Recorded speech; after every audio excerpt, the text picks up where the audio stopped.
February had less days, but to me it felt a lot longer.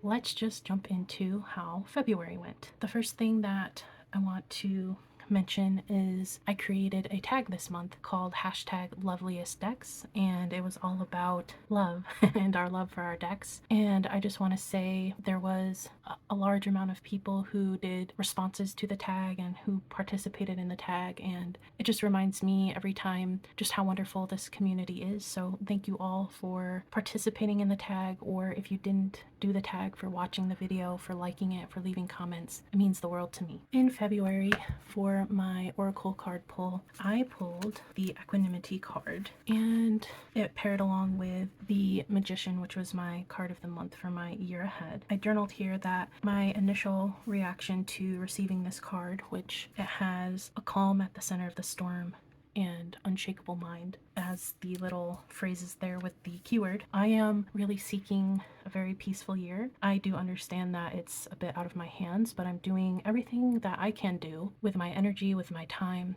with my resources, with my intentions to make this a truly peaceful year for me after several have not been so peaceful. So I had a knee-jerk reaction to this card because it talks about a storm and having an unshakable mind. I tried my best to be as receptive as possible. Later on in my takeaways from that I just journaled about at the end there, I talk about that a little bit more. But in case you didn't know, equanimity is a noun and it means mental calmness, composure, especially in a difficult situation. Some of the symbols I found in this card were this meditative pose that this person is in, and that could really signify being calm and concentrating and having inner peace and just going within yourself and knowing your own power. The lightning here is, or could be, divine power. It could also mean fear, and there's a lot of purples going on in this card. So purple is about magic and spirituality, royalty, independence. It even can link to wealth,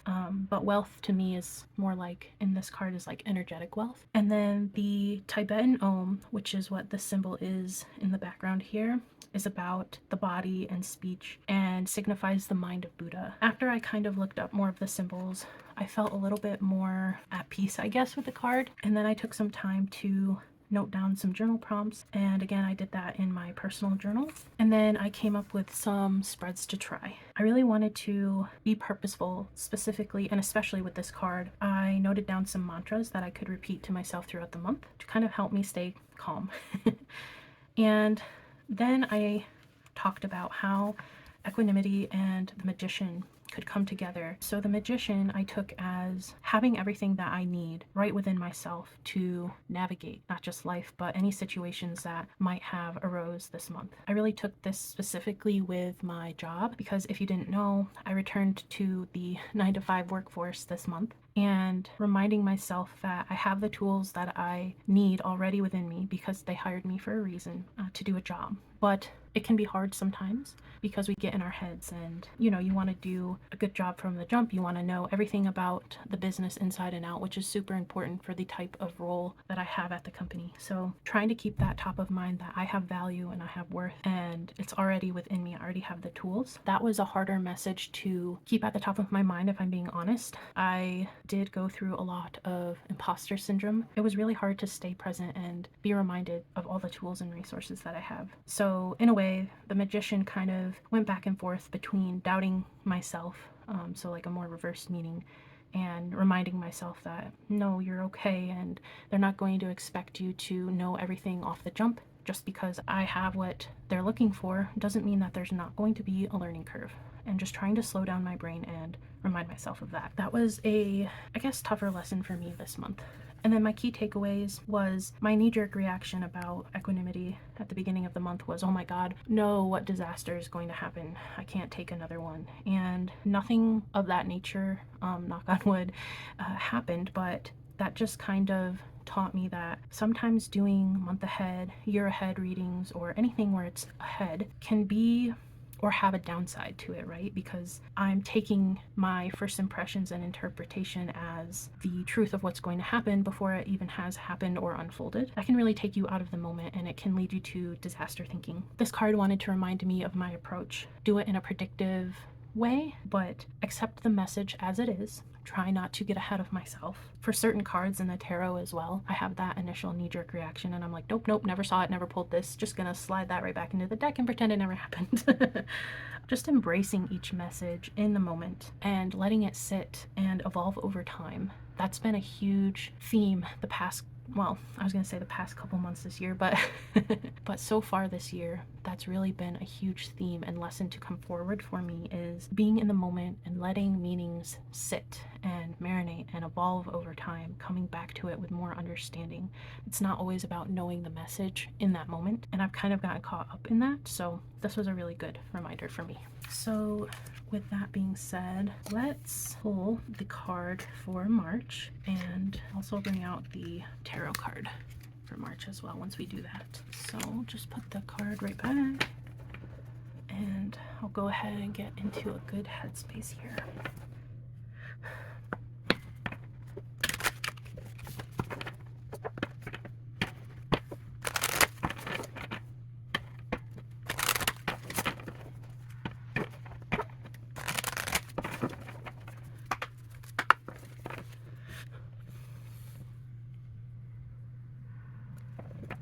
What is the message for March?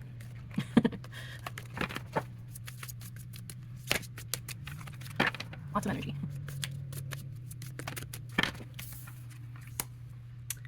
Ooh, we have adventure.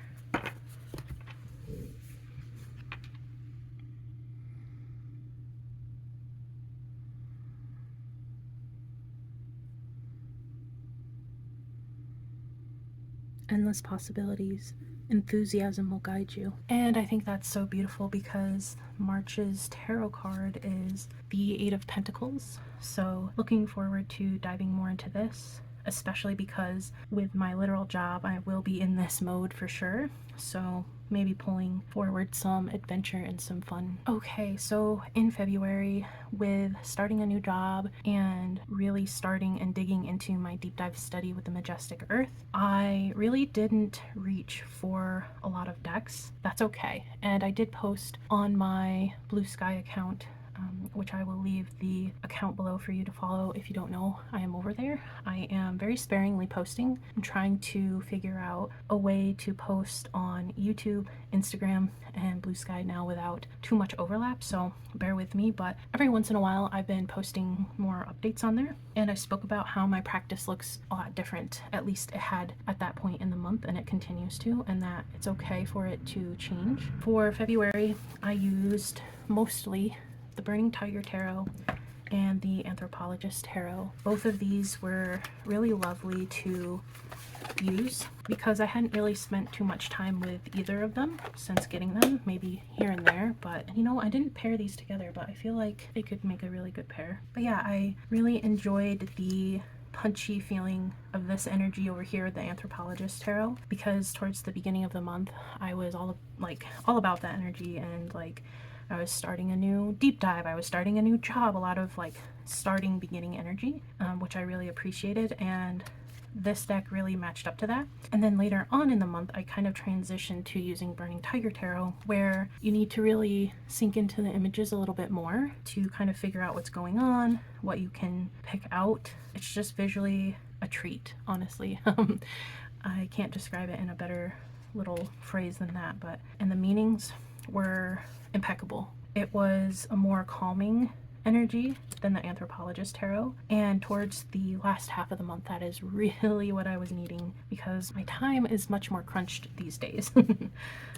Yeah, I've taken on a lot. I have a lot going on, and it was just a good reminder to take a step back. While some cards can have a lot going on, it gives me room to pause in the best way. It makes me sink into the messages, think about how the colors and patterns and all the textures are compiled. I don't know, it just slows my brain down. Even though, like I said, some of the cards feature more of a busier, I don't know, atmosphere, it just calms my brain. So I really enjoyed using this deck, the Burning Tiger Tarot, throughout the last portion of the month. So for the month of March, I really want to keep things simple because I just don't see my time allotment and everything that I have to fit into one day. So that's being a part of this community, that's being a mom, being a partner, being an employee now. I've got kind of a lot going on. I'm juggling a lot at the moment, and I don't want to overcomplicate by choosing a lot of decks and saying or overpromising that I'm going to work with them. But if you follow me on Instagram,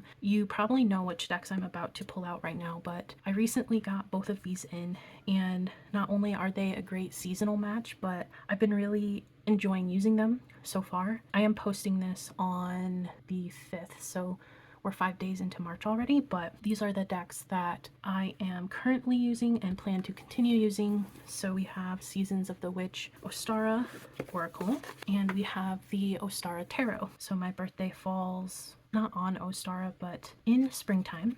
And like many of you, I carry out the season, the holiday, if you will, far longer than the actual day. And so I don't know, I have very complex like feelings about being an Aries, and that I don't feel like I fit in with that. But because like fire and spring, in my mind, they just don't go together. I don't know why. I wish I could explain it better than that, but the springtime, at least where I've always lived in this area, it's very slow to be warmer weather. It's slow to have buds bloom and for the earth to start waking up again. That doesn't feel like fire to me. Fire is very swift and passionate and action-based. And while spring is resulting in things like flowers blooming is an action, right? The weather warming up and thawing the snow is a big undertaking and a big action. So it's not without effort. It actually takes quite a lot of effort to go from sleeping in the wintertime, that restfulness, to starting to wake up. And I think I experience that every morning. I am not the best morning person. So I know firsthand like what that is like every single day. These truly feel like me decks, and that part of me isn't the fiery Aries part. It's the quiet mornings where you didn't have to set an alarm and you allowed your body to wake up when it wanted to. And the birds are starting to sing. You can hear them in the mornings. You can see that there's not as much frost on the ground, and you make your cup of coffee and you do a big nice stretch and you get to start your day. That's what these feel like. That's what these are really matching up for me, like as far as the vibe, I guess. And I've really been liking it. But longer than I've wanted this deck is the Ostara Tarot. I have had my eye on pretty much since this deck came out, and this deck has been out for a while now. I think it's like 2017, something like that. It's been out a while, and it's also a deck that is from 4 creators who I believe they all went to the same college.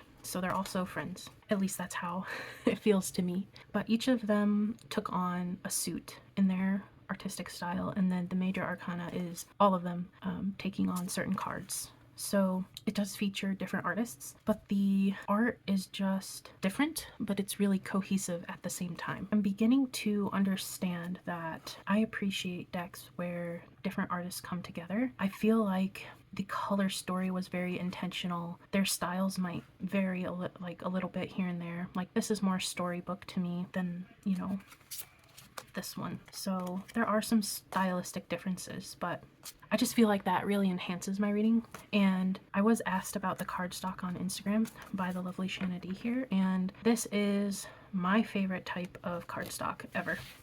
It's very glossy. I love high gloss. I just love high gloss. I love how the edges are silver because I'm a silver kind of girl. Most decks come with a gold gilding. I feel like silver is not chosen as much, and this deck has like a silver slash like hollow edge going on, so I feel like that also makes them a really nice pairing. But I don't know, I've wanted this deck forever, and I'm really happy that I have it now. I don't know why I waited so long, but this gloss cardstock is really nice. It slips around, but it's not like disastrously slippery, if that makes sense.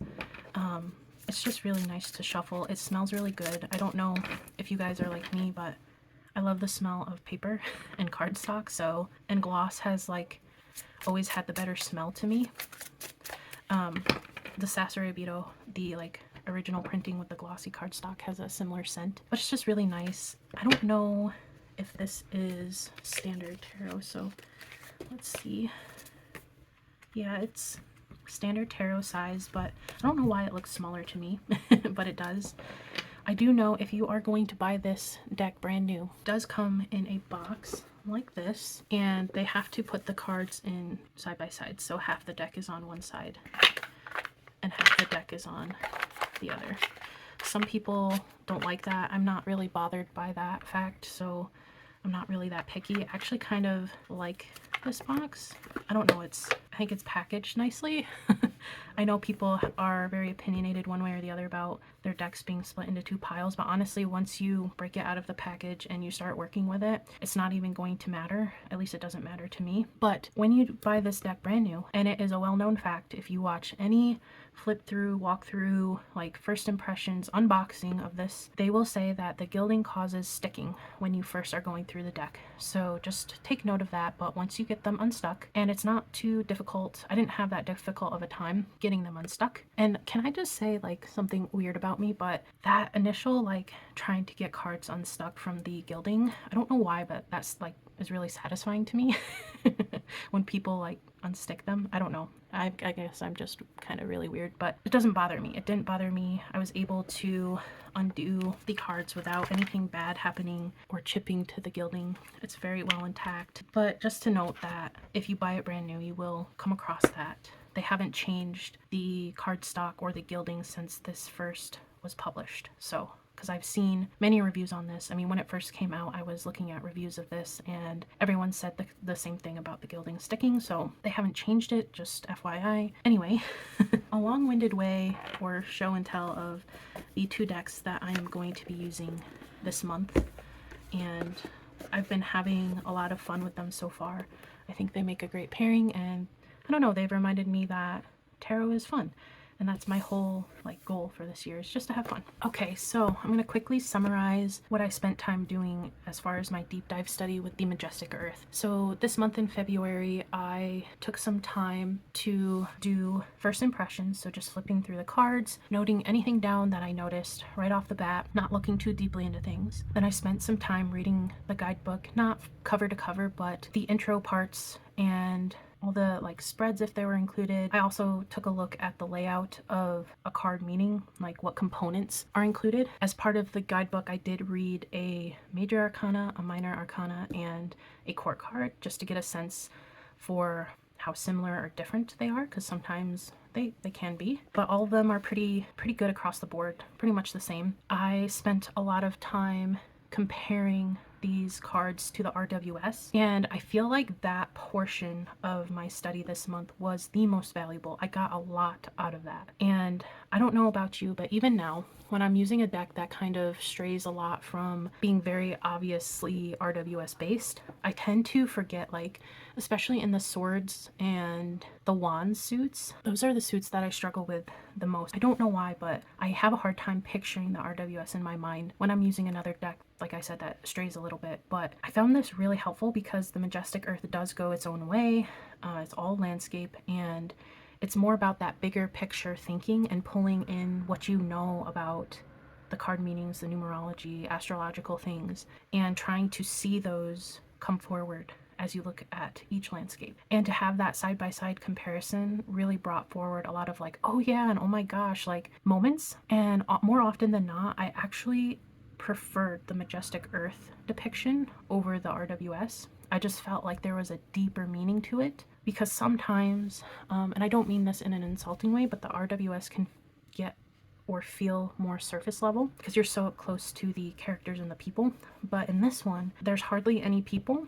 If there are people, they're usually on a smaller scale in the landscape. There are a couple cards where there is a person more in the foreground, but it does it in a very thoughtful way, I will say. Like, we aren't confronted with this card or this person, like he's looking out versus looking at us. So that kind of makes him become more with his surroundings, in my opinion. But all that to say that doing that comparison with the RWS was really eye-opening, and After that, I just started doing a daily draw practice with this deck, just trying to get a feel for how it reads on the day-to-day. And that's what we did, or I did rather, in February. In March, the whole month will be focused on the major arcana and doing a really serious deep dive. And again, I have split this up by sequences, so I think it's in groups of 6 or 7. So in March, I will be doing a super deep dive of the major arcana, and that includes looking at the cards, reading the guidebook meaning,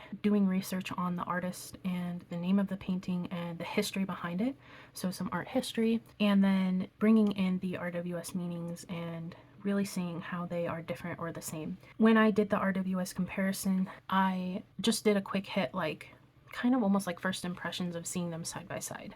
So I didn't really dive into it. It was just a little bullet point of information. So I'm looking forward to continuing on in my second month of my 5-month deep dive.